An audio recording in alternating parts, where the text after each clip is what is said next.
Are we live? Are we live right now? Hold up, wait a second. Are we live right now? Is it Tuesday already? Is it Tuesday already? What's up, guys? It's Mike, a guy who loves Star Wars. We got a lot to talk about today. Not only is there a new Star Wars video game that is coming out next year that we have not only just a trailer for, like an official trailer for, but we also have a gameplay trailer for.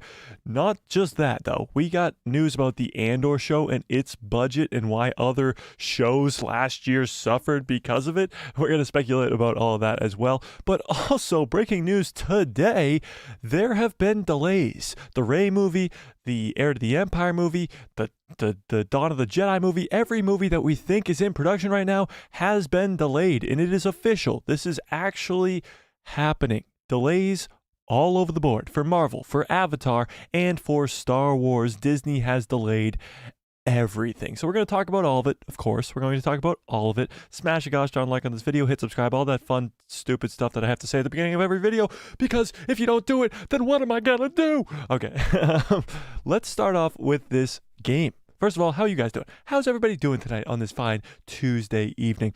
But let's start off with this game. Are we excited for Star Wars Outlaws? So we knew that Ubisoft has been working on this open world Star Wars game for a long time now. It has been we've been talking about it, we've been speculating about it. Little did we know that it was this close. Many people thought that this Ubisoft game was going to come out in like 2027 or something very far away from now. Next year, guys. Next year. Set the Tone Max says amazing. I don't know if that's referring to the game or how you are doing, Max, but amazing. But this game looks incredible.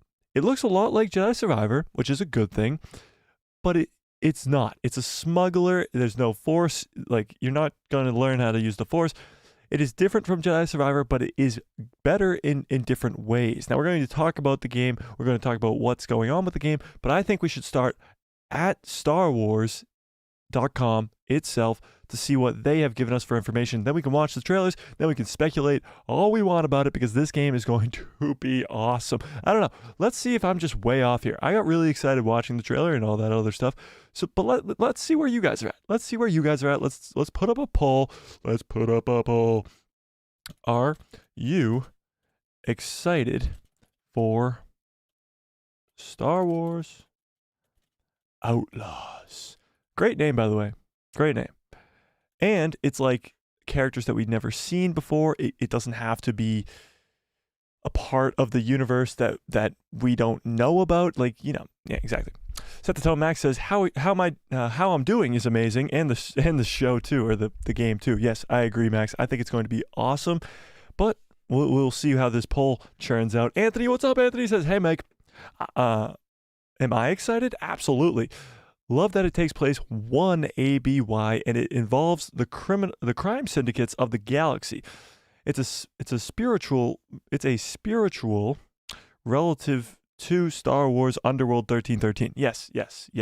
So, for those of you who don't know what Anthony's talking about here, he's talking about an old Underworld game that was created by George himself, called 1313, and it was supposed to be like the underworld of Star Wars and all this other stuff, and this is kind of the feeling that this game is giving off. So hyped. Blake Winfrey, what's up, Blake? Says, would be interesting to see the main character try to beat the Pikes and work with the Empire to do so, but I doubt they'll take it in that direction. Yeah, I don't think she's going to work for the Empire. She kind of gives off the vibes of like a Han Solo type character, so we're going to see where they go with that. But let's read what Disney has given to us, okay? Let's start here. Let us start with what Disney has told us.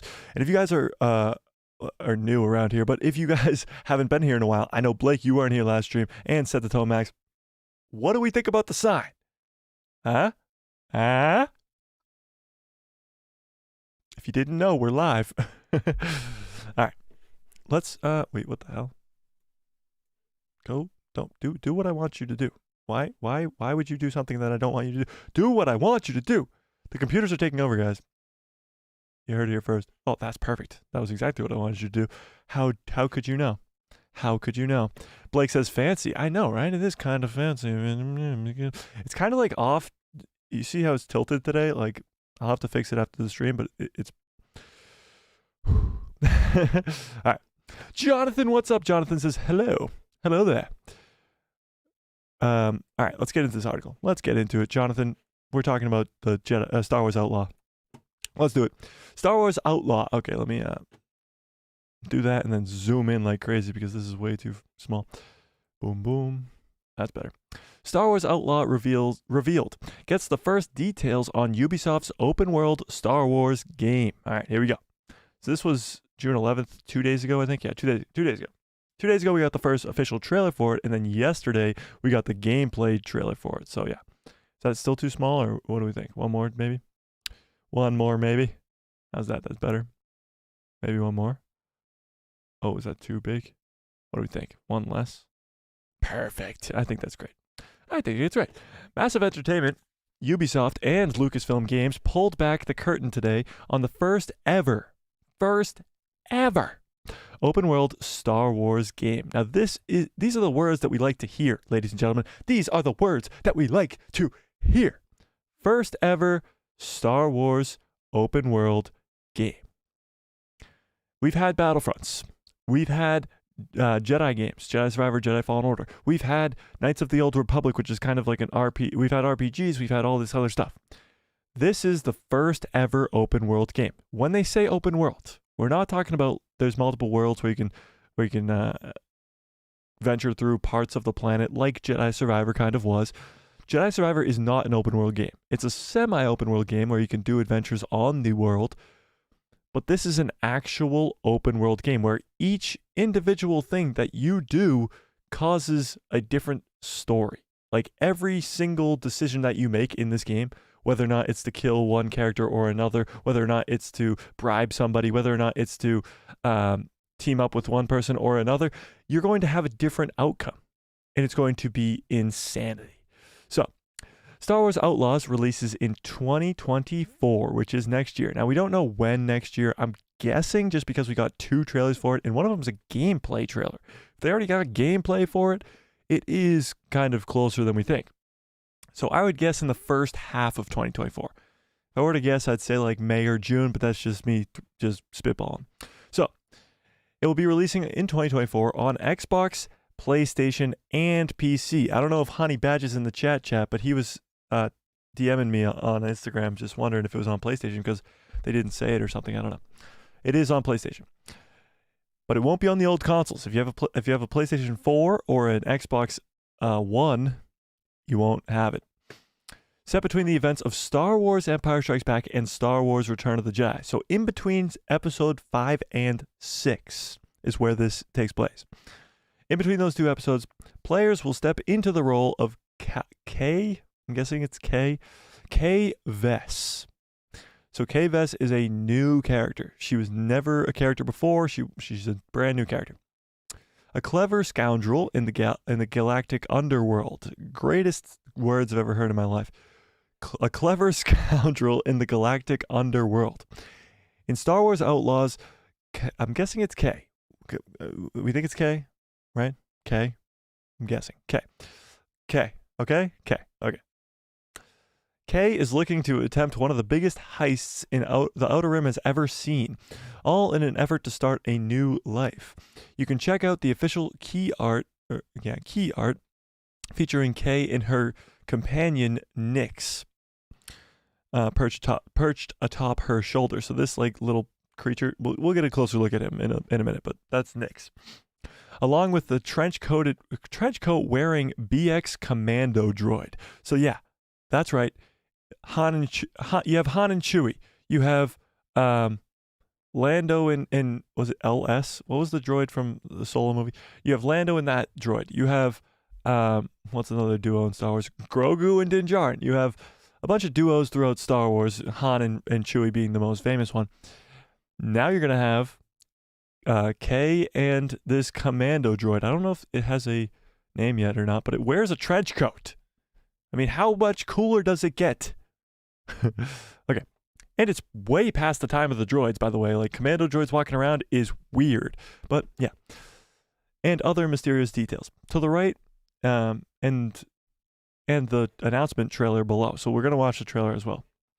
It's a dream come true to be able to collaborate with the team at Lucasfilm to create Star Wars Outlaws, the first open world Star Wars game.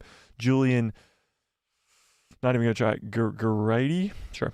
Creative director at Massive Entertainment. So Massive Entertainment is the studio that was like creating it with Ubisoft and Lucasfilms. So it's kind of like how Respawn made Jedi Survivor, but it was through EA and Lucasfilm Games. So Julian tells StarWars.com, our team at Massive Entertainment has a great deal of experience with open world games, backed by strong technology, and it's a perfect time to tell an original scoundrel story that will resonate with fans. With the Galactic Empire on the heels of the Rebel Alliance and the criminal underworld thriving, an outlaw like Kay Vess has the whole galaxy of opportunity in front of her. So it is true, when you have the rebels versus the Empire, nobody ever talks about what's going on in the underworld with the Pikes, with the Black Sun, or is it Black Sun? Yeah, Black Sun, with all these different syndicates, with the Hutts, even with the Crimson Dawn, which we'll get into some speculation about what I think's going on in this game and if we will see that Crimson Dawn actually for real. So I have the trailer pulled up over here actually, so we're gonna watch it right away. But before we do that, what do we think before we watch the trailer? What do we think just about the premise of this game being between episode 5 and 6, Empire Strikes Back in Return of the Jedi, being all about the underworld, a character that's not force sensitive, that doesn't have a lightsaber. It's just about a scoundrel who is working in the underworld to try and get this big heist so that she can have a new life for herself, working with a freaking commando droid, by the way. What do we think? What do we think? Anthony says, Star Wars Underworld was a 52 episode series by Lucas, while Star Wars 1313 was a companion video game. It seems the parts of the Mandoverse and Andor took elements from both. Yeah, so Mando is very similar to that 1313 game where you played as a Mandalorian, and of course the Mandalorian was took elements from it. Like Anthony says, I actually have never seen the Underworld show, the TV series. Was it animated? I'm guessing, right? It was animated, Anthony, right? Wow, right now we're sitting at 80% of you guys are excited. That means 20% of you aren't excited, by the way. Blake says, looks intriguing, but kind of wish we could make our own character, though. That seems to be the common consensus. I've asked a ton of people on Instagram, on wherever, people have DM'd me about the game, stuff like that. And that seems to be the common consensus. What Blake just said. Looks intriguing, but kind of wish we could make our own character. Now, I know a lot of people are upset that it is this K character, and it's not just a just make your own character type game.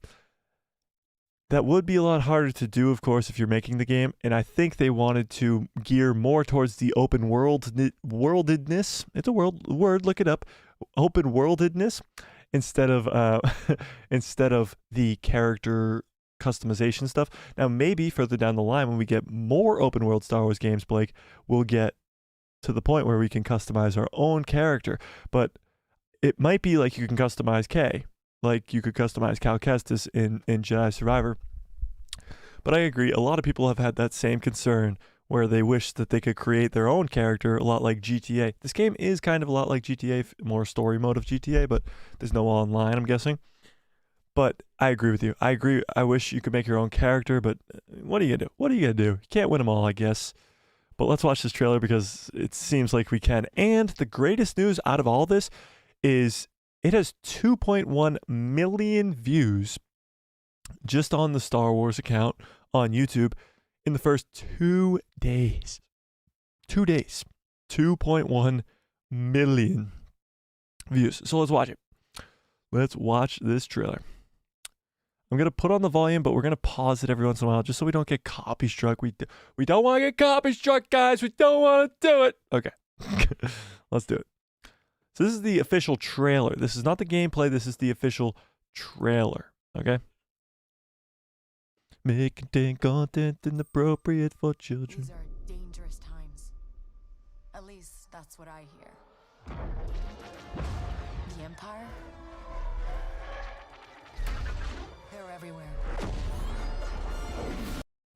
come on. That's your opening shot? That's so sick. It gives you, like, Revenge of the Sith feel, like the battle above Coruscant. And this rebel ship, or we're guessing these are rebel ships, this rebel ship gets blown up by a Star Destroyer that comes out of hyperspace. Come on. Now that's how you open a trailer. And this is Kay talking to us. She says the Empire's everywhere, blah, blah, blah, blah, blah. But these are rebels. This is not Kay. She's a scoundrel. She's a underworld person. This is not her. This is the Rebel Alliance, which is kind of strange that we're seeing the Rebel Alliance in the first scene. Maybe, just maybe, she will have connections or even scenes in the game with Luke Skywalker or Leia, but we're not getting ahead of ourselves. We're not getting ahead of ourselves. I mean, that looks like a movie. Watching this trailer, I watched it actually with one of my buddies, and he literally said, he said, what is this for? I said, a game. He says, are you sure? It looks like a freaking movie. These stormtroopers look real. And I know it's supposed to be like a good cinematic. It's supposed to make you want to buy the game, but this actually looks real. And I know video games have come a long way, but I mean, come on. But the world here. Whoops, we're frozen. 1 second. That's Han and Carbonite, by the way, because it does take place in between episode 5 and 6. So these are the Pikes. So that's Han in freaking Carbonite. So what is this, the third scene of the trailer? They went hard in this trailer. It is one of the coolest video game trailers I've seen in a long, long time. But that is Han in Carbonite. And that's I'm guessing Jabba the Hutt, of course, because Boba is taking Han and Carbonite to Jabba the Hutt. Let's just put this into perspective real quick. That means if this game has this in the trailer, this is going to be a part in the game. That means Boba Fett's going to be in this game. That means Jabba the Hutt, who's sitting right there in front of our eyes, is going to be in the game. And that means Han and freaking Carbonite is going to be in this game. Now, we know the Hutts are very powerful when it comes to the underworld of Star Wars, so obviously the Hutts would be involved. But does that mean that Tatooine's one of the open world planets? Does that mean we're going to do jobs for Jabba the Hutt? Does that mean we can go look at Han, Frozen, and Carbonite whenever we want? What is this game? How big? How extensive? How open world is this going to be? These are all questions I'm asking you guys because I have no freaking clue. I don't know. That's why we're speculating. That's why we're having this conversation.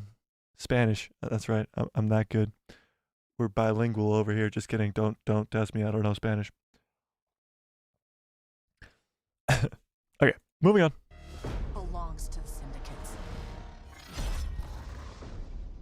Just a cold-blooded murder. Nothing like that. And again, this cantina looks amazing. Literally looks like a freaking movie. Looks like live action, but whatever. I don't know why it's lagging so much. Maybe because I keep pausing it or whatever.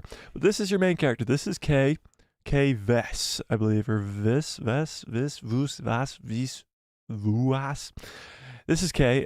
She's playing Sabak, and she's about to get tracked down or something. I forget. Want to survive? Why is it? Stop freezing. Okay, there we go. I want to survive. I have to play their. This is Nyx, the animal. Nyx. It is very similar, and I know a lot of people are saying this. It's very similar to Cal Kestis MBD1, but what are you gonna do? If it ain't broke, don't fix it. And by the way, I want one. I want one. Anybody else want one of these things? Anybody? Anybody? Looks like I'm all in. A lot of aliens. That's what I like about it. Star Wars is aliens. On second thought, I'm out. She's being tracked down by the Pikes. Or somebody at least. All out brawl.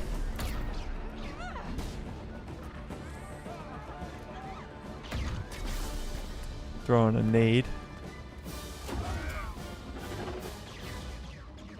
Hey guys, look. It's a speeder bike that doesn't go 4 miles per hour. Vespa gang, represent. I've been held back my whole life. That's just a great shot. That's just a great shot. I've been held back. Let's admire. Whoever put this trailer together needs a raise. That's what I'm saying. Wait, what the heck? My whole And So this now, is so this is obviously one of the playable planets.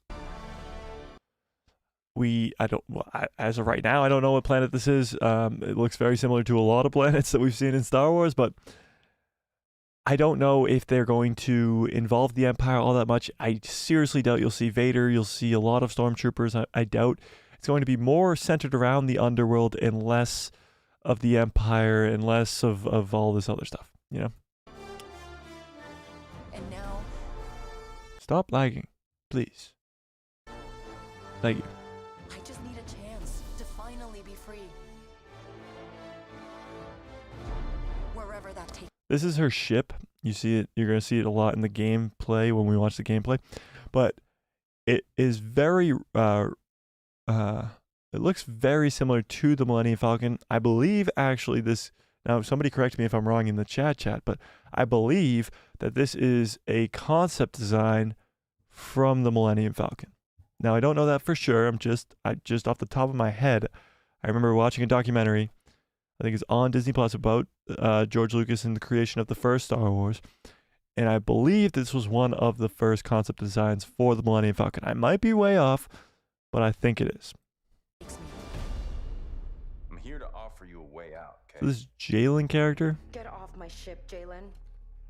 I mean, he's wearing the cape. He's got the droid at his side. It's very reminiscent of Lando Calrissian. Now, a lot of people were complaining online that this is Lando. The girl is Han. This thing right here is the whatever droid is the droid from the Solo movie, and her little furry friend is just a small version of Chewie. Now, you could make that argument, sure, but it is also like there's a lot of scoundrels and a lot of bad people in the underworld in the Star Wars galaxy. It is a galaxy, but it is funny how similar that they are, really. Give me a chance. What the hell? Why is it freeze on me like that? You're gonna have to trust me. It'll be But you do work dangerous. with the commando droid, which is kind of If sick. you pull this Why are you freezing? Stop freezing! Maybe I should, like, hang on. Maybe that'll help. I don't know. off, you'll never look over your shoulder. Got some again. speeder bike fights. Our Rancor, of course. Again, a nod towards Jabba's palace, meaning that Tatooine will be a open world game. I mean, open world in this game, because this is, of course, Jabba's Rancor, and we saw Jabba earlier in the trailer, and we saw Han and Carbonite earlier in the trailer.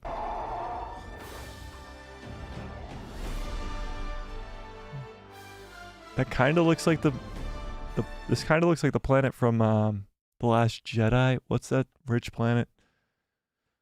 The casino planet. Somebody help me out in the chat. I don't know. Last Jedi, whatever. The underworld shows no mercy. So this guy seems like he's going to be one of the villains of the game, I'm guessing. Just the way he turns and looks at the camera, or whatever. Canto bite. Yes, Blake, thank you. Why? Why you do this? But it's a big galaxy out there, and I'm gonna risk it all. That is her in the fight between the Empire and Rebels, so I don't know. So 2024 coming soon. Star Wars Outlaw. Now let's watch some of this gameplay stuff. First we'll talk about that. What did we think about that? I mean, you got to see Han and Carbonite. You got to see Jabba the Hutt. You got to see different planets. You got to see a Rancor. You got to see actually who this character is. You got to see the commando droid. What do we think of the game so far? Because we're about to watch some gameplay, and the gameplay looks incredible. But what do we think so far of this game, just based off of that official trailer that we have just watched? What do you think? What do we think? What do you think?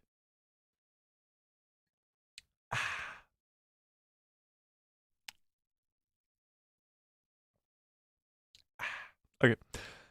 Honestly, just based off of me, I think the underworld, and especially through video games, needs to be explored more.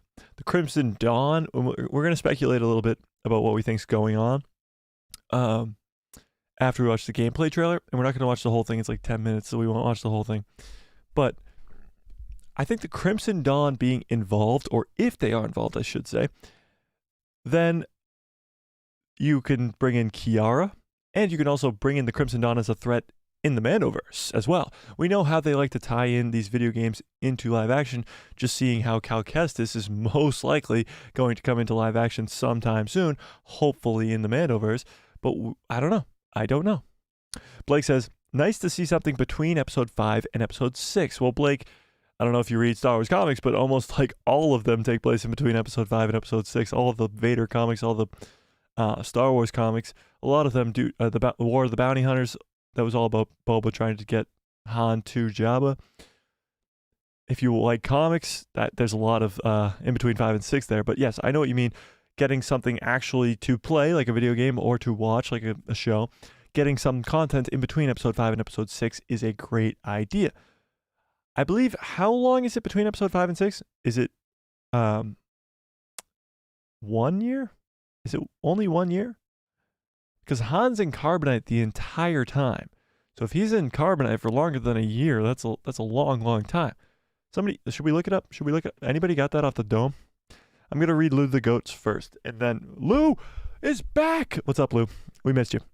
YouTube's new condition. Oh, I did see this, Lou, and I was very, very excited about it. We were going to save it till later, but we'll talk about it now.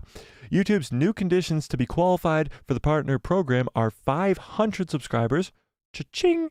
3 public uploads in the last 90 days. Cha-ching! Why is that the noise I'm making? And 3,000 watch hours in the past year. Wah, wah, wah, wah, wah, wah, wah. We have not reached that yet, but we're getting there. Or 3 million short views in the last 90 days. Kind of crazy ask, but we do get a lot of short views. I have been slacking on the shorts lately, but it is a lot easier and more attainable goal. The 1,000 subscribers I didn't think was one that probably should have changed. I mean, we're way past 1,000 subscribers and we still haven't hit that 3,000 watch hours yet, but we're almost there. It has yet to update on my side, Lou. So I don't know, like, is that coming from YouTube themselves? Like, I haven't really researched it too much. I've been really busy all day today.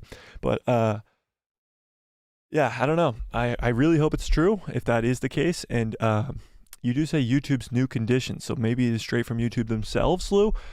If you want to clarify some of that stuff for me, that would be fantastic, because on my end, it still hasn't updated. Maybe it'll just take like the day or something to update, but that would be awesome, because as of right now, I was going to talk about this like towards the end just to keep everybody up to date, but we are, Lou says, yes, TechCrunch article. I don't know who TechCrunch is, but if you say he's reliable, I believe you, Lou.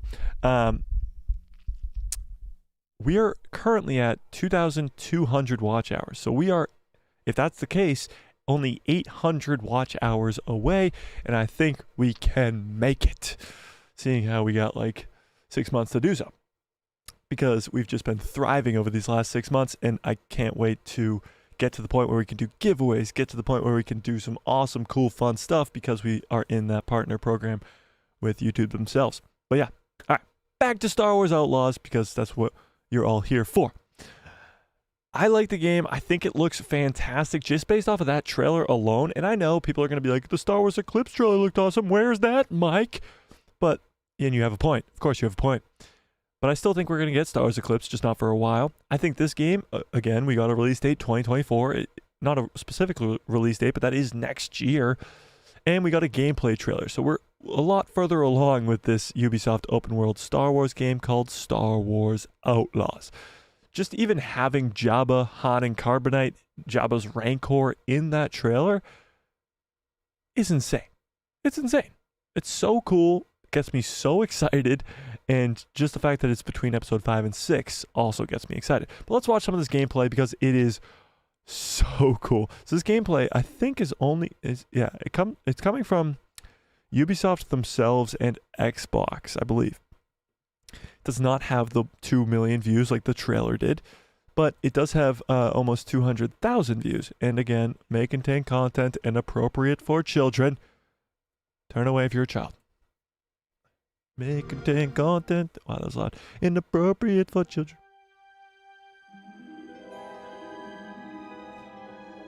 I'm already getting concerned about getting copyright struck. Pause. Okay. Based off of this, there's a bunch of stars, and we're in space, I would guess.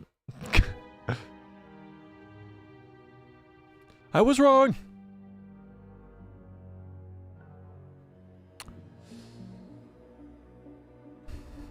This says work in progress does not represent final quality. I mean, it looks pretty damn good.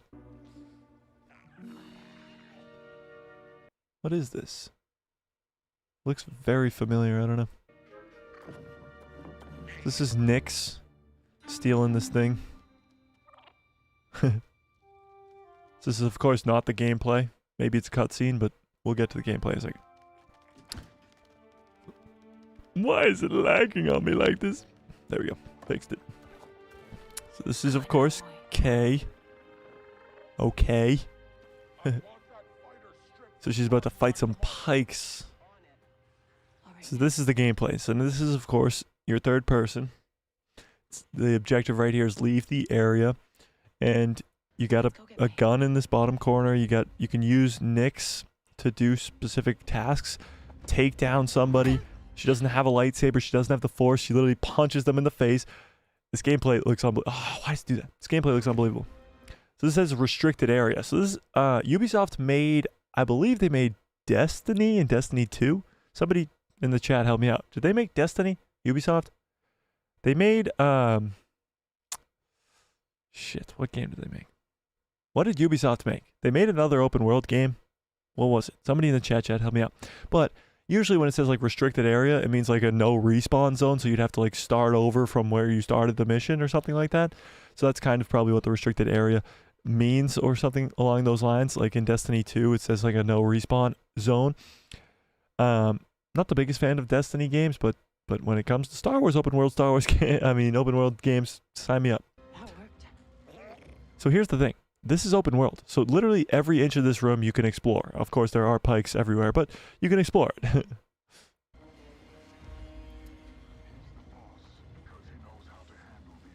This is very cool. So she uses Nyx here. The animal.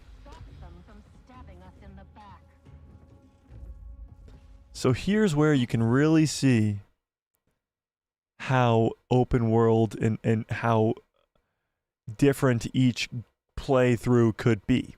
So at first it highlighted this person and said press A to attack. Then it highlighted this person and said press A to attack. You can clearly see this thing right here is outlined that you can press that button, which eventually she does.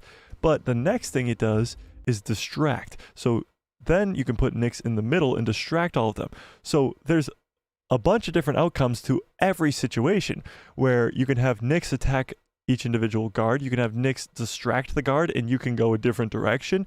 Or you can do this, what actually ends up happening, and have Nyx press the button and you sneak around.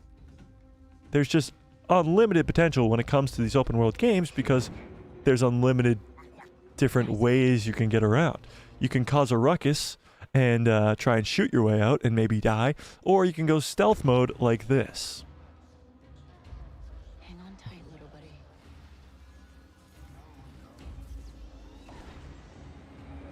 Lou says, I'm just so excited to fly around. Yeah, so that's another thing too. It's not just open world, like on the world. It's open space too. So you get to fly in the ship and you'll see some of that gameplay in a second here. So she sneaks around for a while and we're going to fast forward to when she starts actually fighting. There we go. So now you're fighting and you can change the blaster to use actual blaster bullets or use shock like to taser people or whatever. And just based off of this, again, you can get Nyx to fetch a grenade for you. That's what she's doing right here. So she sends the little creature down there to fetch a grenade. Oh, no, actually a gun, a different gun. And then he eventually brings the gun. You got a grappling hook. And of course, speeder bikes that are faster than 4 miles per hour. Vespa gang for the win.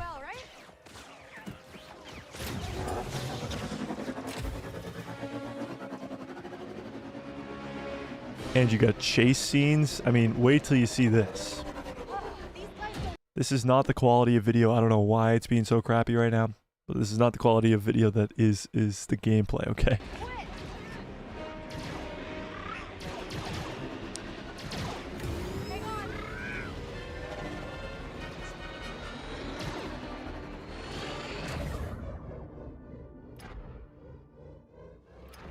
She like locks onto them and then lights them up.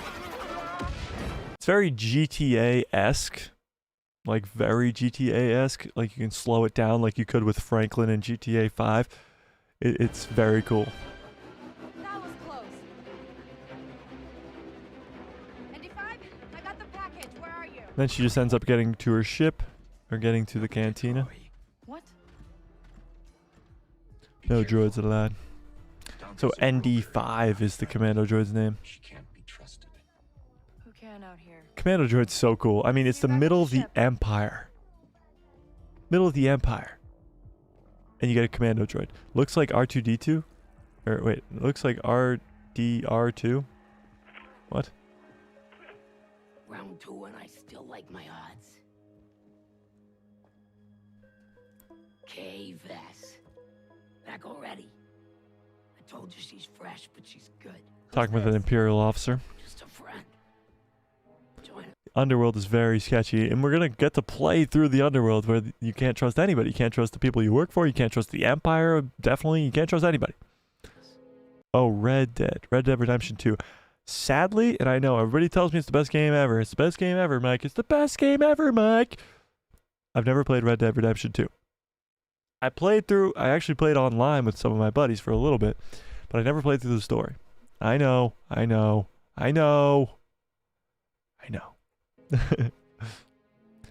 But Job it was more gets to a cool point here where she's about to get paid, Stealing illegal contraband, running with syndicates.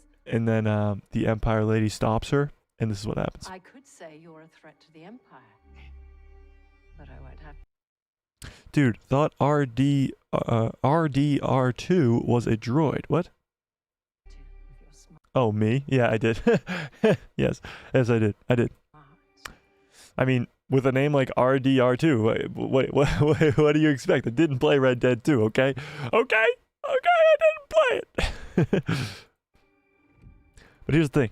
Again, you get two different outcomes here. You can either bribe her by giving her money to bribe the Empire, or do not bribe, and it's going to select do not bribe, and you're about to see what happens when you do not bribe. And thanks for the hearts, guys. Thanks.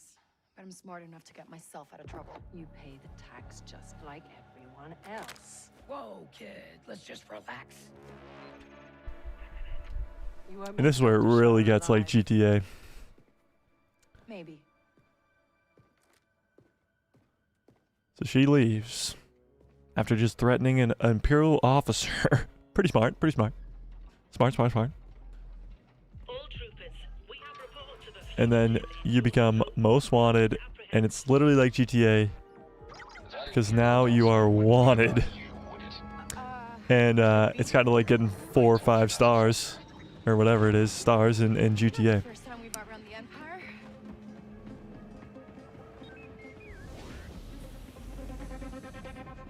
So she gets in her ship that's a lot like the Millennium Falcon.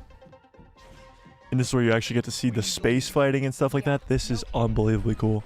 Like this game, so you get, well, first of all, she gets, I wish she selected this, but she doesn't. So you sit down and you can open the map, take off, or stand up, of course.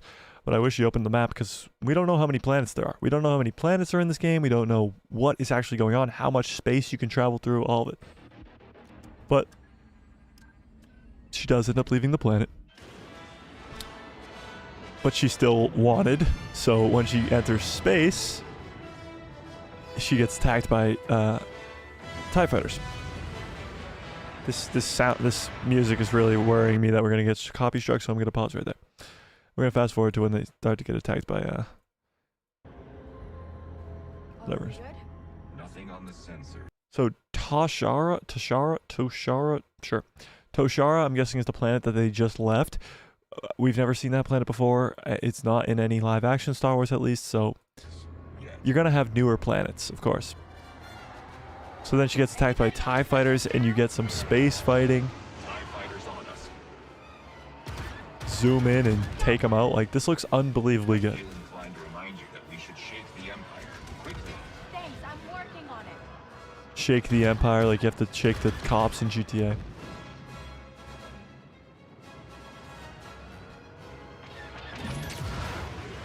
Then she kicks it into hyperspace. Right after this, I believe. ND, get us out of here. Installing hyperdrive. Dodge. Let's Try spinning, that's a nice trick. So that's pretty much it when it comes to, well, it shows you a few more things right here. Gives you glimpses of different planets, I think. Hey. Got your new toy. It's pretty small for a toy. So, It's choking hazard. Anywhere we want. It is weird because at first it seemed like, in the last trailer at least, that the droid ND2 was working for the Jalen character, and now it seems like they're partners or something along those lines in this trailer. So maybe you'll get a friend.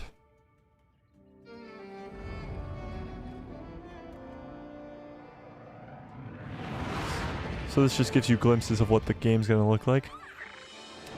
Got this planet here, you got this planet here, you got that planet there.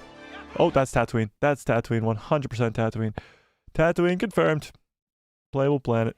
That is 100% Tatooine. That is awesome. We saw Jabba in the last trailer. We saw Han in the last trailer. We saw the Rancor in the last trailer. This confirms Tatooine is one of the planets that is open world. So that is very, very exciting. I wonder how specific they're going to go into this. Like, are they going to have pod races? Are they going to, like, could you go just do a pod race? Could you go visit Pelimoto, but she's probably younger now or something like that? Like, how crazy are they going to go? How detailed are they going to go in this? It'll be interesting.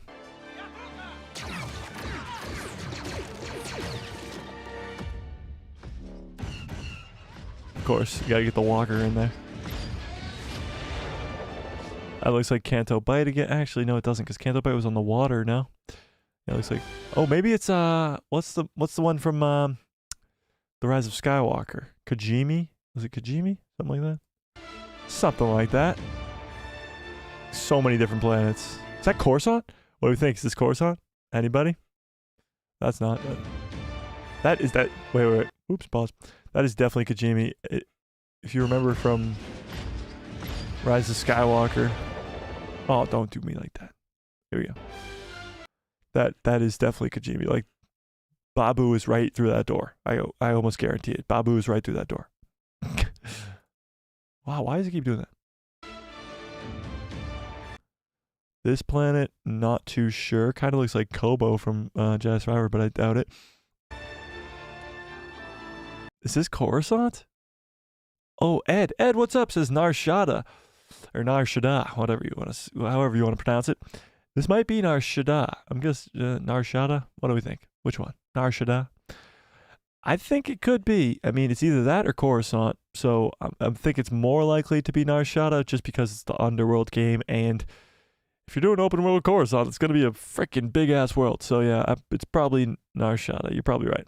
Plus it's underworld. Yeah, you're definitely right. Ed, are you ever wrong? Okay, this is probably the Pike leader that we're going to have to fight as one eye. So just poke him in the other one and you win.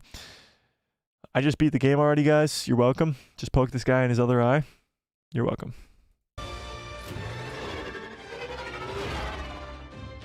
It does look like a lot of stealth missions, which I kind of like because Jedi Survivors kind of just like run out there and slice people with your lightsaber, which I also like, but a little bit of a different speed.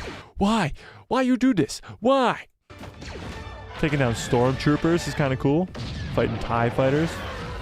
So not only is it open world, not only is it Tatooine, not only is it Jabba the Hutt, not only is it all this other stuff, but it's also Empire, Underworld, all these other really, really cool things. So I'm very, very excited for this game. But now, seeing all of it, what do we think? How excited are we on a scale from 1 to 10? Tell me in the chat. What do we think? Scale of 1 to 10. How hype are you for this game? After seeing the trailer, after hearing the report, and after watching that gameplay, how hyped are you to play as Kay Vess in this open world Star Wars game that takes place in between episode 5 and episode 6 that comes out next freaking year? So again, I prefaced this I think a few weeks ago. Does anybody else remember like when we got the reports of getting a Star Wars video game every 6 months? Now, that is very unlikely and a crazy, very, like, just seems impossible, honestly, if we're being honest. But maybe once a year, a big video game like this game or like Jedi Survivor, because let's take a step back and look at what games we have on the horizon. You could have this game, you could have Jedi Survivor this year. Next year, you could have this game that we just saw a trailer for. The year after, you could have either, I would guess, Star Wars Eclipse or Knights of the Old Republic remake. If that's still even in development, we don't know. It's really gone silent on that game. And then maybe even the year after, if they're smart, they would make a Battlefront 3 with way more playable characters like Ahsoka and Mando and all those other people. But then you're talking about like the next 5 years, you could have a video game every year for Star Wars.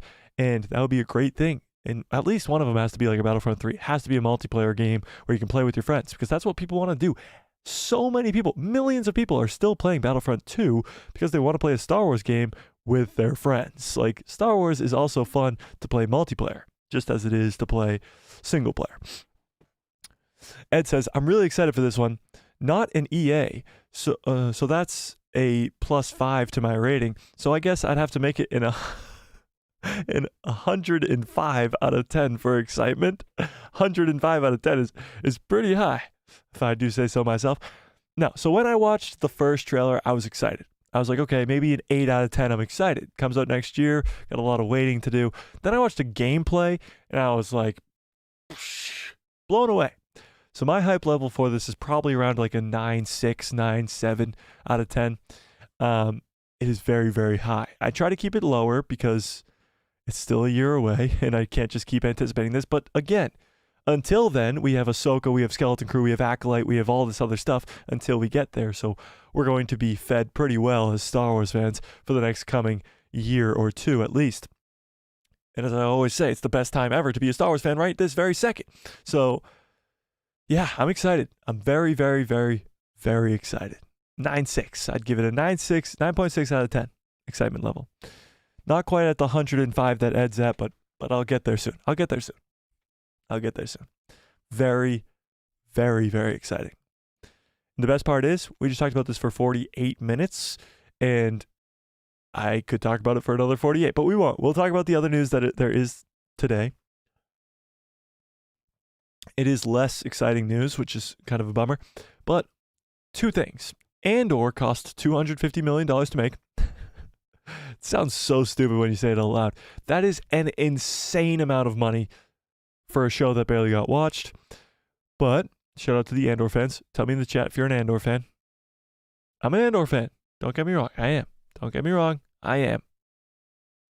However, 250 million would have been too little, but $250 million for that first season. Insanity. But we're going to talk about that news, and then we're also going to talk about the delays. All Star Wars movies and all Disney movies in general have been delayed. So first, what do we want to start with? The delays, the movie delays, or the Andor news? What do we want to start with? What do we think? And right now, the poll is sitting at 71% of you are excited for this game, and that is a very big majority. Now, again, it's a very small portion of the fandom. We are a smaller channel, but at the same time, the numbers don't lie. And I know my channel seems to be more of a positive environment, like I try to create. But 71% is a good, solid number. Maybe we should do this poll on the main channel as well. Maybe I'll do that after the stream is over. Ed says, I want to love Andor, but there were a lot of issues I had with the pacing and writing in those slow periods. It is true, 12 episodes seems just like too much. Maybe it should have stuck to the 8-episode format of The Mandalorian, and then more action would happen in those episodes. I get that they wanted to do the 3-episode arcs. Like, you had the 3-episode arc of him with the flashbacks at the beginning. You had the 3-episode arc of the prison. You had the 3-episode arc of this, that, the other. it was a little bit too many episodes. I have to agree with Ed on that one. But that doesn't make it bad. It does not make it bad. However, you've seen all the graphs, you've seen all the charts. Andor got watched by very little people. It was critically acclaimed. The critics loved it. Rotten Tomatoes loved it. All that stuff loved it. However, the fans just didn't come to watch it. When you look at it versus Mando numbers, it's like Mando's all the way up here, and it's all the way down here. Even the Book of Boba Fett is way up here, and Andor's all the way down here. So nobody really watched it. For it to get $250 million worth of a budget is kind of insane. So we'll start there just because Ed says so. Ed runs the show around here. So let's talk about this. So here we go. Let's pull up this article right here. Boom, boom, boom, boom, boom.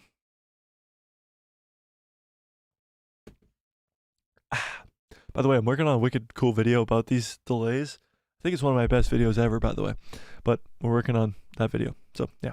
Watch out for that video. Probably tomorrow. I'd guess tomorrow. Tomorrow. Andor's massive budget breaks Star Wars record. You think with a massive budget they could find a less blurry picture of Cassian Andor. So, a new report disclosed an estimate for Andor's surprising Disney Plus budget. Lucasfilm's Andor has always stood apart from the other Star Wars Disney Plus series due to its mature tone, rejections of the volume, and a season with as many episodes as there has been in Star Wars movies. I'm dying. No, just kidding. Joke. Just need a sip of water. And we are out. Don't mind the drop that just fell on my lap. Ta-da! Okay. But with season 2 of the series underway, fans are now learning of yet another way Andor differs from Lucasfilm's lineup. Andor's Disney Plus budget higher than the rest. And this is very funny because it looks like the money's on fire because it was a waste. According to the new Hollywood Reporter, a budget for Andor is estimated at the eye-watering $250 million. If Lucasfilm just wanted to give me $250 million, I'd just take $1 million. $1 million. Instead of throwing it into the Andor show, they just wanted to hand me $1 million. I'd make good use of it. I would make good use. I think I'd make a good use of it. Okay. This makes the first season of Andor the most expensive Disney Plus season ever made. Bad news. For instance, The Mandalorian's first 8 episodes cost around $100 million to produce, with the budget of $12.5 to $15 million per episode. To put that into perspective, the first ever Star Wars movie in 1977, Star Wars: A New Hope, had a budget of $8 million. Actually, I think the budget was lower, but George just flew right through that budget. $8 million. So almost half of what it costs to do a single episode of The Mandalorian. Now I know inflation, blah, blah, blah, but that's still crazy. And while unconfirmed, the budget for season 2 of The Mandalorian and Book of Boba Fett is believed to be at the same level as the first.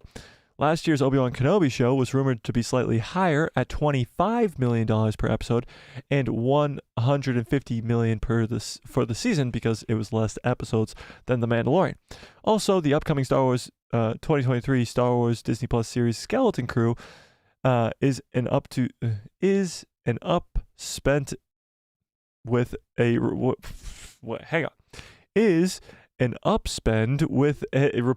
$136 million in expenditures. Why was that the hardest sentence on the planet? I don't know.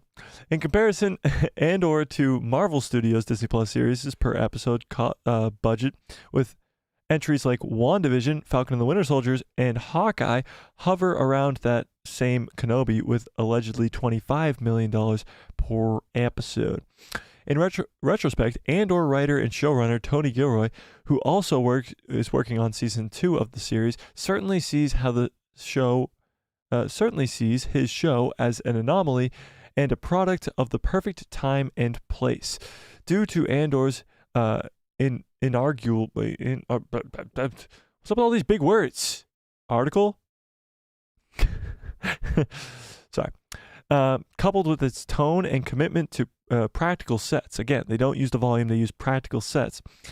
Lucasfilm and Disney probably won't have signed off on such an undertaking today, especially now that CEO Bob Chapek is looking to cut costs when it comes to Disney Plus. So that's kind of crazy. Like, if Bob Iger, if Bob Iger, who's back now, Bob Chapek gone, if he was in charge when Tony said, yeah, I'm going to need a $250 million budget for this show, he would have laughed at him and said, no, and your show is canceled to save money on Disney Plus. Is Andor really that expensive? Andor's $250 million budget is dizzyingly steep in comparison to The Mandalorian's first season or even The Book of Boba Fett. However, it is worth remembering that the first season of Andor consists of 12 episodes, while The Mandalorian only includes 8. And when compared to 2022's Obi-Wan Kenobi, Andor's price tag may even be considered somewhat economical, as the Ewan McGregor-led series only spanned 6 episodes, but was reportedly cost $150 million. Blah, blah, blah, blah, blah, blah, blah. So I'm guessing the second season is not going to cost that much just because of the budgetary cuts that Bob Iger is making. But what do we think about that? Is that just insane to you guys? $250 million, over double The Mandalorian's budget and The Mandalorian Season 2's budget and The Book of Boba Fett's budget. Double. The Andor show was good and quality-wise was good, but double The Mandalorian? I don't think so. Anthony says, Mike, I was having dinner. I'm back. But yeah, $250 million for Disney's Plus series. It wasn't the Obi-Wan Kenobi miniseries. I'll be The Book of Boba Fett or shit, what does that say? I don't know what is that acronym for? Lost money for Andor. ROTNR? Return? Nope. I don't know. What is it, Anthony? The Book of Boba Fett, and there's no other show with that long a name. Anthony, you have to help me out. I'm stumped right now. But yeah, no, I completely agree with you. And $250 million is insanity. Even if it is 12 episodes, it's absolutely insanity. But yeah. Anthony follows up and says, I'll also... Rise of the Resistance? Rise of the Resistance? Is that what you're talking about? Maybe. I don't think so. Anthony says, Rangers of the New Republic. But we didn't get that. The Book of Boba Fett and Rangers of the New Republic lost money for Andor. Oh, I get what you're saying. So the Book of Boba Fett and the Rangers of the New Republic didn't get the money because it got pushed towards Andor. Oh, I get you now. We are on the same wavelength now, Anthony. Yeah, so maybe that's the case. I don't think Rangers of the New Republic was ever going to happen after the firing of Gina Carano. But yeah, maybe some of the budget was pushed from Book of Boba Fett or even Mando Season 3 to the Andor show, which is a big mistake. He follows up and says, also bet that some of Season 3 of Mando was affected by the cancellation of Rangers of the New Republic, since the series was supposed to set up and enhance some of the world building in the conflicts in Mando. Yeah, it was definitely a big miss. Gina Carano's firing was enormous to the brand of Star Wars, however you feel about it, whether you're against it or for it, whatever. Doesn't matter. It still affected the Mandalorian time period in a big, big way. Dave was supposed to go do Ahsoka, and John was supposed to go do Rangers of the New Republic. Then they were supposed to meet back together and do Mando Season 3 or Mando Season 4. That didn't happen. Now, I'm sure John's upset, and I'm sure Dave's upset, and I'm sure everybody's upset because Kathleen Kennedy is too stupid to understand what's going on. But that's a story for another time. Ed says, I think Dave Filoni and Jon Favreau have really nailed down how to keep costs down and consistently produce high-quality episodes. Every director on Disney Plus should learn from them. Absolutely. At 100%, yes. They use the volume, the stagecraft, whatever you want to call it, the volume. They use the volume perfectly. Like, it never feels like they're in the volume. The Obi-Wan Kenobi show maybe had a few scenes where it felt like you were in the volume. But Mando is always this big open area. It's either in space or it's in this big open planet where you never feel crowded or clustered or anything like that. And they do keep the budget very, very much down by not having to go shoot on location, like go travel around the world. All that stuff costs a lot of money, and that's what Andor does. Yeah, 100%. 1 billion %, and I'm guessing $1 billion is how much Andor Season 2 is going to cost. It's crazy. It is absolutely bonkers. Bonkers. Should we talk about this delays? Because this is some big news. Enormous news. Okay, let's see. Which article should we read first? Let's read this one first. Why is this so weird? This is coming from the Hollywood Reporter. All right, here we go. This is talking about all of the Disney Plus movies that have been delayed, not just Star Wars. So here we go. Is that zoomed in enough? That's pretty good. Maybe one more. Dum dum. Well, now I got to move it back. Okay, there we go. Avatar 3 pushed to the year 2025. 2 Star Wars movies ahead for 2026, and Avengers films delayed. So, Disney made a slew of high-profile changes and additions to its theatrical release calendar, including adding a date for Moana, which is a live-action version of Moana. Somebody look it up. When did Moana come out? Like 4 years ago? They're making a live-action version of this movie? Okay. Moving up Deadpool 3, actually a movie that moved up, and pushing the 4th and 5th Avatar films 3 years each. Not just a year, not just 2 years, 3 years each. So, Disney's film empire has reimagined its theatrical release calendar in a major way. Now, again, this has a lot to do with the writer's strike in Hollywood, but we'll get into that as well. So, the studio announced a slew of changes on Tuesday, led by the news that Tuesday is today, I believe. It is Tuesday, right, guys? Yeah. Led by the news that it is setting the 2 Star Wars movies for 2026 and pushing back Avatar 3 by a year, from December 2024 to December 2025. Additionally, Avatar 4 will now hit theaters in December of 2029. So how many years were between Avatar 1 and 2? When did it come out? 2007? So 2007 to 2022 is 15 years. And then in between 2 and 3 is going to be 2 years. And then in between 3 and 4 is going to be 5 years, right? Yeah, 5 years. And then in between 4 and 5 is going to be 3 years, meaning well, let's just read the article first. Additionally, Avatar 4 will hit theaters in December of 2029, followed by Avatar 5 in December of 2023. Sounds like such a fake year, but that's crazy. Meaning that 4 and 5 are now opened 3 years later than previously announced. 3 years is a crazy delay. Crazy delay. But that also means that Avatar 5 will come out.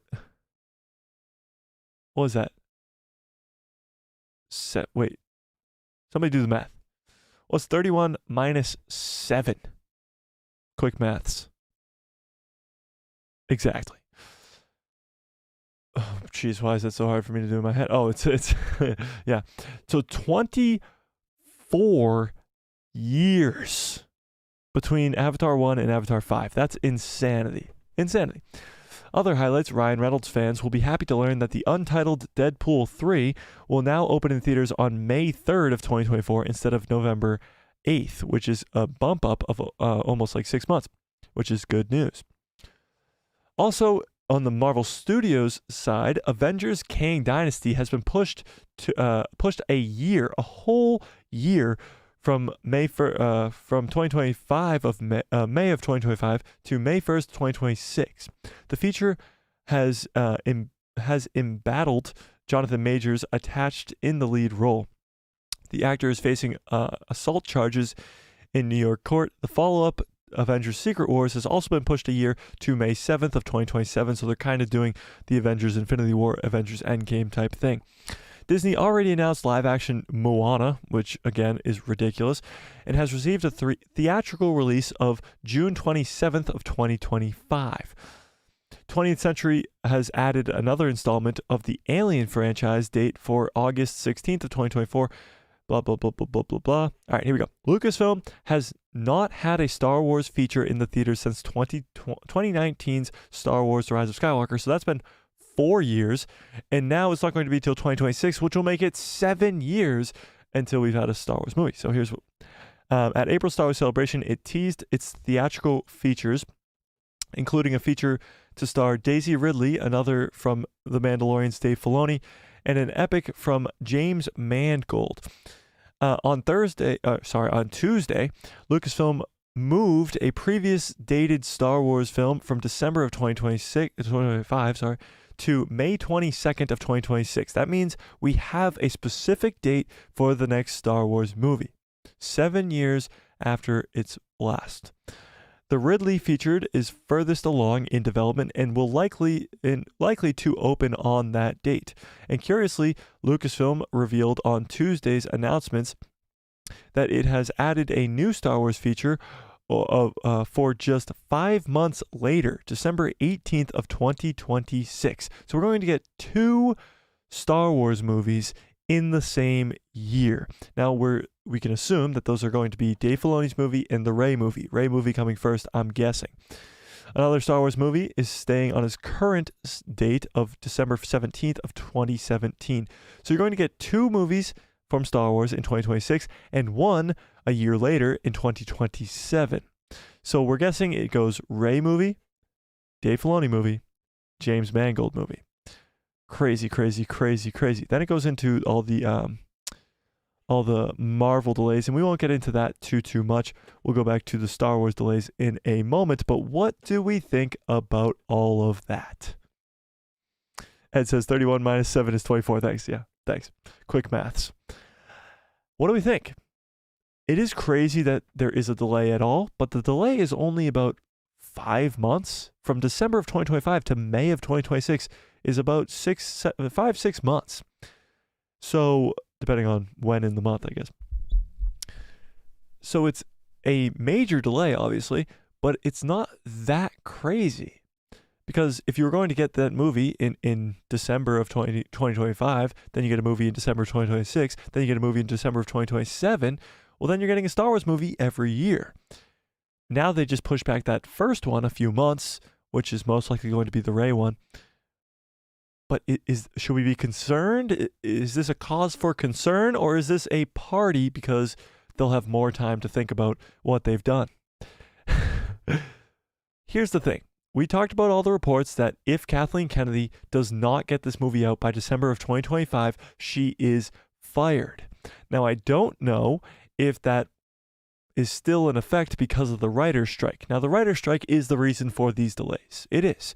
It's been months now. We're coming up, I think, on 2 months of this writer's strike where nobody in Hollywood is writing.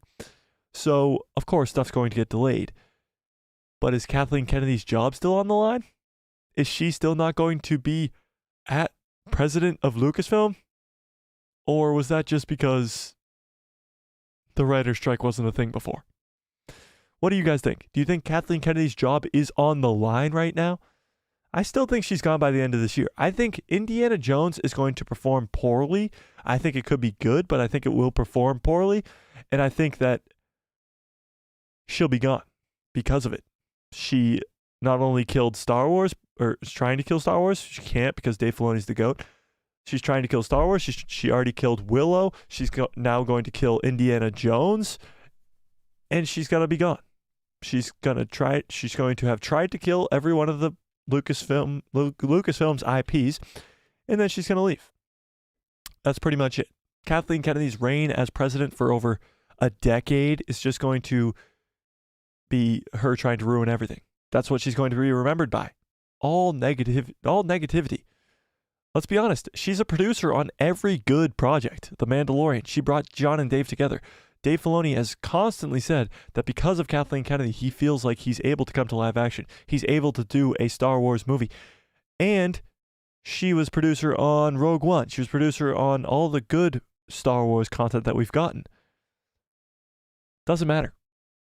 Does not matter one bit. All of the negativity that is around her, all the bad things that she has done with her time as president of Lucasfilm, is what she's going to be remembered by. So I hope and I pray that because of this delay, and I did not mean to rhyme there. What rhymes with there? Pear? I don't eat pears. But I do believe that Kathleen Kennedy could be gone by the end of this year. I certainly hope so. I'd certainly like to. Okay. Anthony says, Mike, the question is, now, is Skeleton Crew going to have to fill some of the void from no Rangers of the New Republic?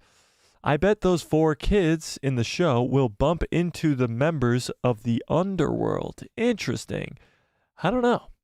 Skeleton Crew might fill the gap a little bit, but it might fill the gap with new characters. Because again, Gina Carano's not coming back. Cara Dune's not coming back. But maybe fill it with these new characters that fans are going to love would be nice. Ed says November of 23rd of 2016 was when Moana came out. 2016. So what was that? 7 years ago? No, wait. Yeah, 7 years ago. So it only takes 7 years to get a live action remake of an animated movie. Disney. First Avatar came out in December of 2029. Okay. 2029. Sorry, 2029. 2009, yes. So, yeah. So our math was a little off, but kind of close. 22 years in between the first and the last. Ed follows up and says, I think Disney is made a huge mistake firing Gina Carano. I'm not excusing their behavior, but I think Disney handled it wrong. They should have made a statement that Disney views were not the same as Gina Carano's. It's true. Her getting fired because of that is insanity. When you look at some of the other tweets that other actors, other producers, other directors made, James Gunn, for example, he's the frickin' CEO of DC now. He's the guy. And the tweets he has made in the past are way worse than what Gina Carano was saying. Even Pedro Pascal makes some iffy tweets every once in a while. It's celebrities and Twitter. They're going to say stupid stuff, but it doesn't have to represent the whole entire brand. If they didn't fire Gina Carano, nobody would be talking about it. After like a week, it would be gone, and it wouldn't matter. It wouldn't. You'd have a few crazy people screaming and hollering about it, but who cares? You always have a few crazy people screaming and hollering. Doesn't matter. I agree. Should not have fired her. I agree. Anthony says she shouldn't have been fired. That Lucasfilm and / Disney has no problem releasing public letters supporting other workers who said, tweeted totally. Okay, yeah, we know. We get it, Anthony. We just don't really want to stick on that for too long, you know? Yeah. Ed says, I think Indiana Jones 5 will have the same issue that Indiana Jones 4 had. I really want to like it, but I'm not impressed by the trailers. I think the trailers look kind of good, but again, like you said, you're not impressed. I'm not impressed. I'm really not impressed. Indiana Jones, the original trilogy of Indiana Jones, is so spectacular that when Crystal Skull came out, that is Indiana Jones 4, like he's talking about, the hype around it was very big and people were let down, and I think that'll be the same here with Indiana Jones 5. Anthony says, Mike, ballpark figure. What do you estimate the overall profits of Indiana 5 will be? 500 million? 750 million? I think it could go one of two ways. If the opening weekend is poor and the and Rotten Tomatoes is bad, audience score is bad, it could go bad fast, and it could make even less than 500 million. However, it is an Indiana Jones movie, and many, many, many people are Indiana Jones fans. You got older people who were there for the originals. You have people who are fans of Crystal Skull. You have people who are Indiana Jones fans now and are going to bring their kids and all that stuff. So it could make a very good amount of money if it is a good movie. So it could go really either way, honestly. If I were to guess, I'd say I think it'll be closer to 500 million, but it will go over 500 million. It won't come close to $1 billion, I don't think. It is a time travel movie. I think that's the whole gist of the Dial of Destiny. It's time travel. And that's never a good idea. Time travel is a dumb, dumb idea. The only thing that I've seen be very, very successful with time travel is, of course, Back to the Future, because that is just the whole premise of the movie. But Endgame, Avengers Endgame. It's really the only time that I've seen time travel work successfully in terms of not jumping the shark. You look at shows like Lost that goes to time travel and it just goes downhill fast. Like anything really, when it touches time travel, it's not a good idea. Not a good idea. Not a good idea. Ed says, I also think that Disney can afford to settle the writer's strike and get their movies made. Yeah, well, Disney can. So here's the thing. Marvel can do this. Marvel can delay their movies all they want. They can delay their Avengers movies back a year and nothing really happens. They can fill the void with other projects. But Marvel has been releasing movies, like 2 to 4 movies, for the last 12 years, 15 years, give or take. 15 years, give or take. They've been releasing 2 to 4 movies a year. Star Wars does not have the time to afford delays. They haven't made a movie in 4 years. They're not going to make another movie for 3 more years. You're talking about almost a decade of no movies from Star Wars. So the delays are a lot more important to Star Wars, but kind of less important when it comes to Marvel or even Avatar, I guess, because if people came back for Avatar after 14 years or 13 years, they're going to come back after 20. It doesn't really matter. I feel like Avatar just has that weird fan base. But Star Wars, on the other hand, there's billions upon billions of Star Wars fans in the world. The only problem is they didn't like the sequel trilogy. So your next movie being a Rey movie after 7 years off is a bad idea. But again, if Kathleen Kennedy gets fired by the end of this year, maybe you don't even ever see that Rey movie. It's possible. It is possible. It is possible. Anthony says, by the way, Mike, I really like your live neon sign. It's cool. Adds to the mystique of the room. Thank you. I got it for my birthday 2 weeks ago, whenever my birthday was, and finally got the chance to hang it. Yeah, we had to get rid of the Star Wars sign, which I'm still trying to find a place for. Whoa. Still trying to find a place for it. Maybe I should just hold it the entire stream or like put it on my head. Well, now you can't see it. I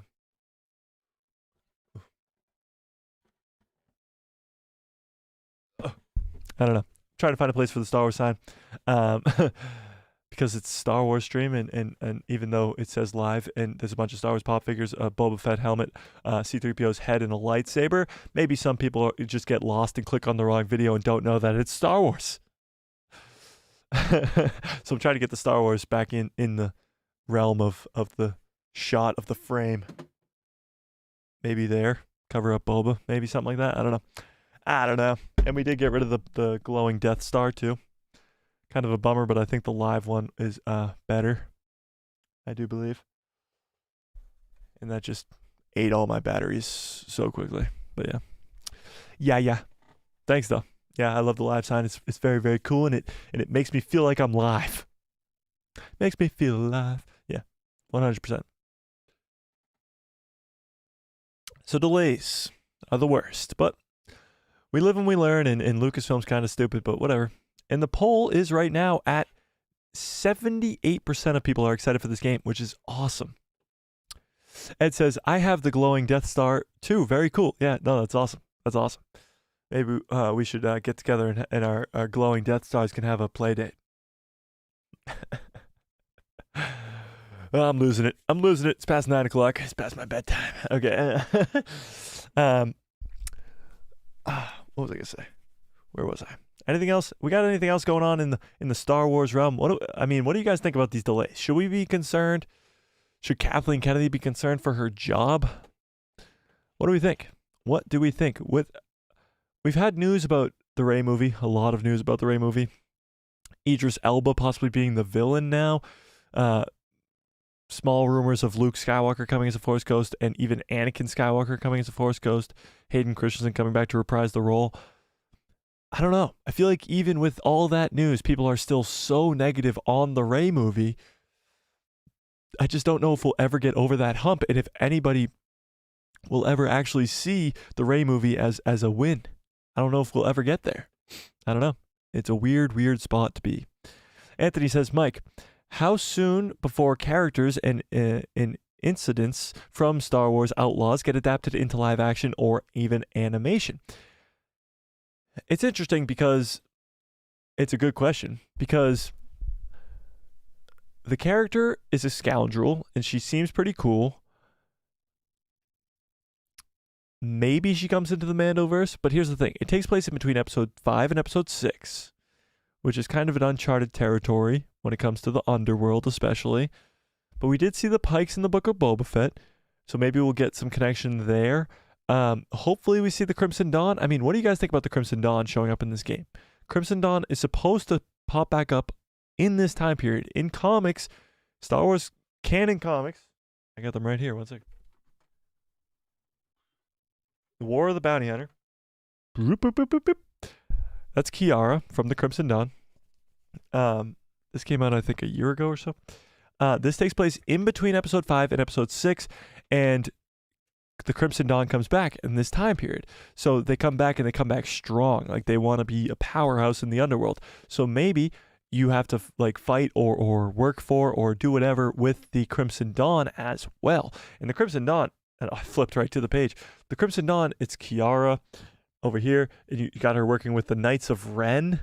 Like, there's some connections there with the Crimson Dawn. So if the Crimson Dawn comes to live action, if this character from the game comes to live action, it would be very, very cool. But it's not likely for animation, like you asked, animation, because the Bad Batch is before all the events of this game will be, and there's no real other animated shows coming out except for Tales of the Jedi, and there's no Jedi involved either. So if these characters were to come into canon story, it would be live action, and it would be in the Mandoverse, which it could happen. She could be in Mando season 4. She could be in the Skeleton Crew show. What if next year, or maybe this year, we get introduced in the Skeleton Crew show to this character that's going to be in the game, and then it's kind of like a flashback, and you get to play her in the video game? That would be kind of cool, but I doubt that that's the way they'll go about it. But maybe. Do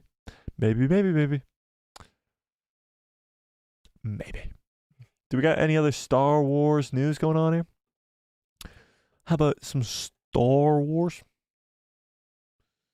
Got any Star Wars? Oh, here we go. Some Ahsoka news. Let's get a little bit of Ahsoka in here before we get on out of here. Before that, Anthony says, I hope we see the Black Sun, the Pikes, the Hutts, Crimson Dawn, and new crime syndicates that first appear in Star Wars Outlaws within the story. This game takes place 8 to 9 years before the Mandoverse.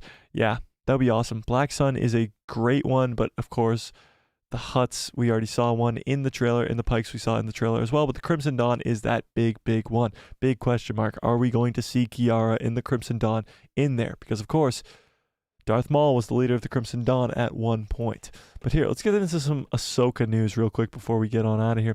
Disney Plus Ahsoka confirms 4 villains and antagonists set to appear in the upcoming show. Disney Plus confirms new details on 4 antagonists figures set to appear in Rosario Dawson's upcoming series Ahsoka. The show will be the first solo outing for this character, while also serving as a sequel of sorts to the events of the fan favorite animated Star Wars Rebels. Star Wars Rebels never gets enough love, so I'm going to give it all the love in the world. This will include live action debuts from Sabine Wren, Harrison Dula, Ezra Bridger, and more. A new feature from Empire Magazine offers some new details about the troublesome character Ahsoka, will come up against her, about the troublesome characters that Ahsoka will come up against in her series. So number one, of course, being Grand Admiral Thrawn, being the main villain of this Mando verse. Grand Admiral Thrawn is poised to be the big bad of the entire show and will be played by Lars Mikkelsen, who voiced him in Rebels. It's not known what he's been up to since he was shot into the unknown regions of hyperspace alongside Ezra Bridger in the series finale of Rebels. Mikkelsen previously praised the clever villain for taking the time to understand his opponent's culture and what they are about. Morgan Elsbeth was in Mando Season 2, played by Diana Lee Inosanto. Sure. Morgan Elsbeth, who first appeared in Mando Season 2's episode The Jedi, will be making her return at some point in Ahsoka. The Imperial Magistrate, who is an ally to Thrawn himself, has a score to settle with Rosario Dawson's hero. Diana explains that her villain is very angry with Ahsoka for besting her in the first confrontation. She says she's very angry and really annoyed with Ahsoka. Her loyalty to Thrawn has never wavered. She's absolutely dedicated to his vision. They have a lot in common. Balin, of course, is the guy you see with the orange lightsaber in the trailer. He is a very important character to this show, and even bigger now that Ray Stevenson has passed away. Ray Stevenson, who sadly passed away late last month, will be playing Balin Skull, the character who is a dark side Force user who was a Jedi before turning into a mercenary for hire after Order 66. The late actor explained that Skull is a stoic. Okay.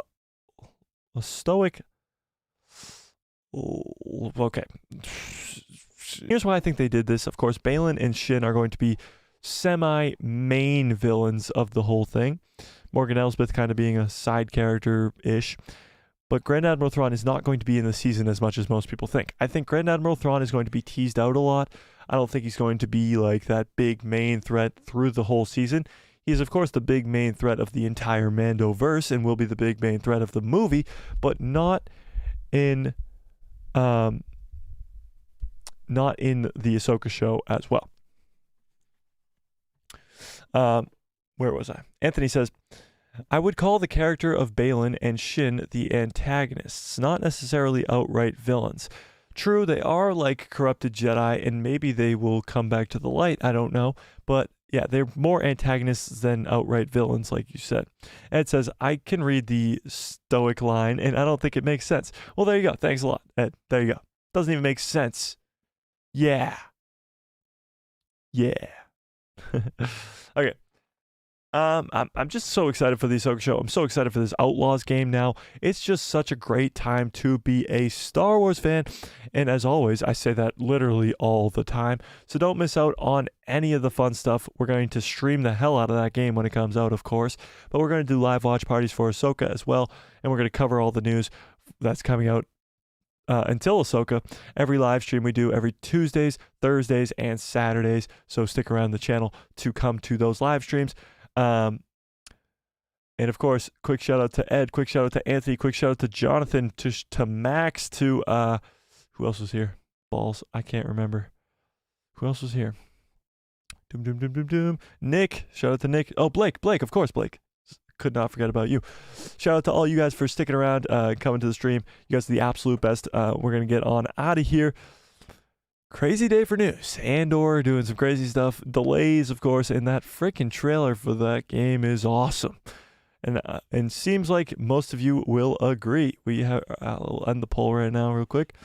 77% of you agree that are really excited for that game. So that'll be very, very awesome. I'm going to get on out of here. You guys are the absolute best. Smash a gosh darn like on this video. Hit subscribe and hit that bell so you get notified every time I post a video. And my pretty face will show up in the recommended feed of yours. One more thing. What was it? Oh, yeah. Oh, what was it? Oh, Lou the goat came in and we already talked about it, but YouTube algorithm has changed. YouTube whatever's has changed. So we're going to get to the point where we can do giveaways very, very soon, I believe. So yeah, stick around for fun stuff like that as well. I think we only have to get to 3,000 watch hours now instead of 4, which is huge because we're at like 2,200. So we're only 800 away now instead of like halfway there. So yeah, that's very, very exciting. Watch out for a video tomorrow about these delays, full form video. That'll be awesome. So watch out for that as well. And one more thing. Yeah, Discord in the description below. Go join that Discord. We talk about Star Wars all the time in there, and it's a lot of fun. A lot of fun. Okay. So hit that subscribe, and may the Force be with you. Always, always, always, always, always. What a great stream. What a great show. What a great stream. What a great show. You guys are the absolute best. Thank you for sticking around with me tonight on this late evening on a Tuesday evening. You guys are the absolute best. Thank you for sticking around. Lots of fun as always. Can't wait for this Star Wars Outlaws game. Have a great rest of your evening. Have a great rest of your lives. And good night, everybody.